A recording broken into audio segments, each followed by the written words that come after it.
पिछड़ों के नेता है ना अखिलेश यादव, हमारे ही नेताओं ने हमारा अधिकार छीना।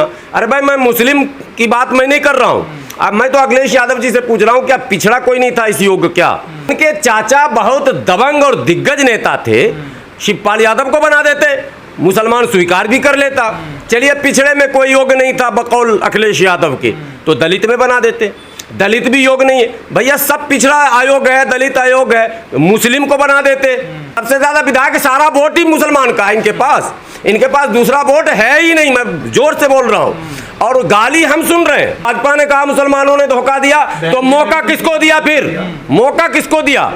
ये भी तो बात है, सबको तो धोखा दिया, तो मौका किसको दिया? इनके टोटल विधायक कितने हैं और उसमें मुस्लिम विधायक कितने हैं, दलित विधायक कितने हैं, पिछड़े विधायक कितने हैं और ब्राह्मण कितने हैं? ब्राह्मण 3 या 4 इनके जीते हैं, 5 जीते थे। अरे 2-3 भाग भी तो गए, 3 भाग गए। ये भी भाग जाएगा पूरी पार्टी को बेचकर, माता प्रसाद पांडे किसी दिन भी बेच के भाग जाएगा, क्योंकि ब्राह्मणों के डीएनए में है बेचना और भागना।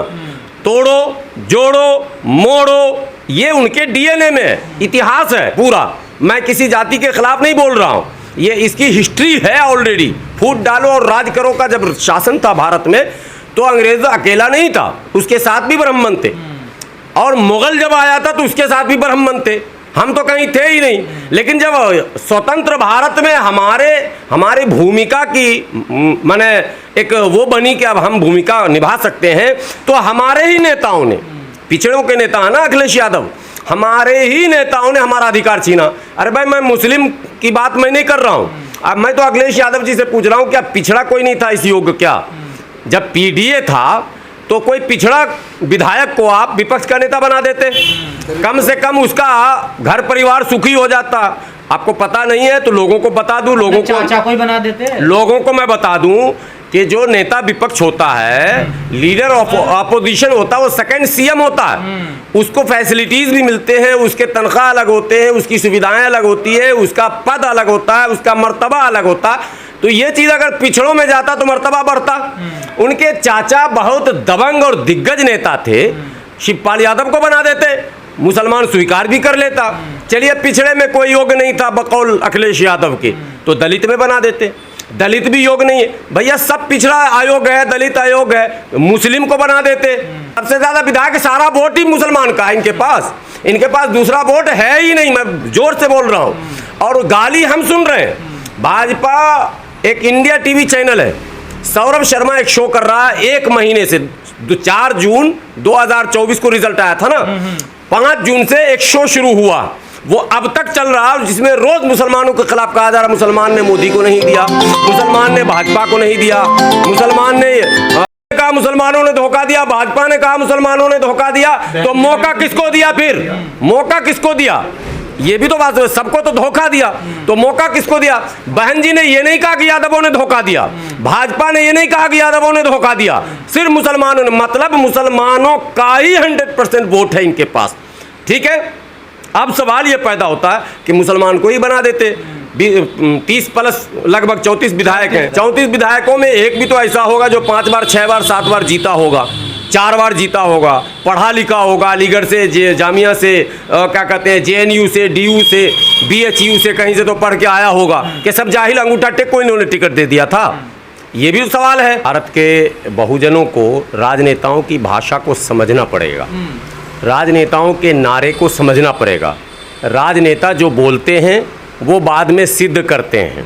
जैसे बिहार में आपको पता होगा, तेजस्वी यादव ने कहा कि अब माई का कृपा हम पर नहीं है, अब बाप के साथ हम काम करेंगे, और बाप का नारा दिया तो जो अंजाम हुआ वो तो आपने देखा। तो बिहार के मतदाता बहुत जागरूक हैं, तो वो तो जल्दी समझ जाते हैं राजनेताओं की भाषा को, लेकिन उत्तर प्रदेश के जो मतदाता हैं वो शायद राजनेताओं की भाषा को समझने में चूक करते हैं। इन्होंने कहा था पीडीए, पूछा गया पीडीए क्या जी, what is meaning of P D A, तो उन्होंने कहा कि पिछड़ा, दलित और अल्पसंख्यक।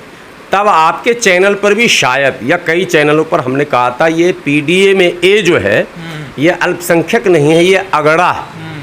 लेकिन अब अगर हमसे कोई पूछे तो मैं कह सकता हूँ कि पीडीए का मतलब है पंडित, दौलतमंद और अगड़ा। तीनों उसी की तरफ जा रहा है। यानी ये तीनों शब्द जो हैं वो मनुवाद को पोषित करने वाले शब्द हैं।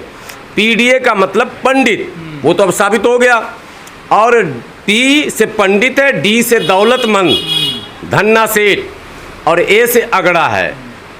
चुनाव के बाद पहले तो आपको पता है चुनाव में 4 सीट मुसलमानों का छीना गया।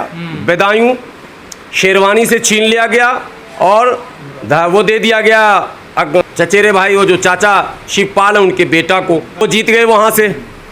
आजमगढ़ की सीट नो डाउट यादव और मुस्लिम दोनों निर्णायक है वहाँ। 4-5 बार यादवों को समाजवादी पार्टी से वहाँ मुसलमानों ने मौका दिया, लेकिन एक बार भी मुसलमान को वो सीट देने की कोशिश इन्होंने नहीं की। खुद अखिलेश जी लड़े, बाद में धर्मेंद्र यादव को लड़वाए। बहरहाल बेदायूं सीट लिया तो लिया, मुरादाबाद सीट ले लिया हमसे। जो एसटी हसन 14 की उस हवा में, जिस हवा में जीतना मुहाल था लोगों का, 19 की हवा में जिस हवा में जीतना मुहाल था वहाँ जीत गए। 24 में तो हवा ही नहीं थी। 24 में तो सारा नेगेटिव माहौल था भाजपा का, फिर भी आपने सीटें बदल दी। चलिए एसटी हसन को नहीं दिया तो किसी और हसन को आप दे देते, लेकिन नहीं, हसन से तो, हसन और हुसैन से तो इनको बहुत नफरत है, तो इन्होंने वीरा, समझिए न, और न जाने कौन कौन वीर बहादुर सबको उठा के लाया, और रुचि वीरा में इनकी इतनी रुचि रही कि टिकट दे दिया। मुसलमान बेचारा कहता मैं तो मजबूर हूँ, हमारे पास कोई विकल्प नहीं है, मैं क्या करूँ। जब इनसे पूछिए रोता फिरेगा। इस कौम के किस्मत में, मुकद्दर में आंसू और रोना है। इसको विकल्प बनाने की ताकत इसके अंदर नहीं है, सलाहियत इसके अंदर नहीं है, और विकल्प बताएंगे तो स्वीकार करने की सलाहियत है। अगर गुलाम सरवर तकरीर करके कह रहा है ये माइनस होता और ये प्लस होता और इक्वल टू इतना होता है तो नहीं यकीन है। वही मोदी जी बता देंगे 2 कौन कौन, वो जो मैथमेटिक्स बता रहे थे उल्टा सीधा, वो इनको समझ में आ जाती है।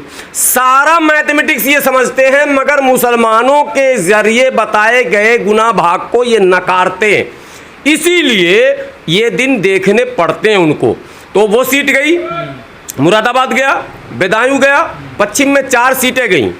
किसी ज़माने में आपको पता है बसपा पे मुजफ्फरनगर हम जीते थे, कादिर राना, तो मतलब हम जीत सकते हैं ना। जहां हम जीत चुके हैं वहां जीत सकते भी हैं, लेकिन सपा में जाने के बाद क्या हुआ, वो सीटें भी गई हमारी, हम नहीं है वहां। ये लगातार कई उत्तर प्रदेश के, पश्चिम उत्तर प्रदेश की सीटें हैं जहां हमने कुर्बानी दे दी। अब जब ये सांसद बन गए तो इनको चाहिए था जो सीटें खाली हुई हैं वो सीट एक उचित और उपयुक्त तो जाति को दिया। जाति की बात ये करते हैं, हम नहीं कर रहे, यही भाषण में कर रहे हैं, कल भी लोकसभा में कर रहे थे। जातिगत जनगणना की बात भी कर रहे हैं, सबको आबादी के अनुपात में हिस्सेदारी की भी बात कर रहे हैं।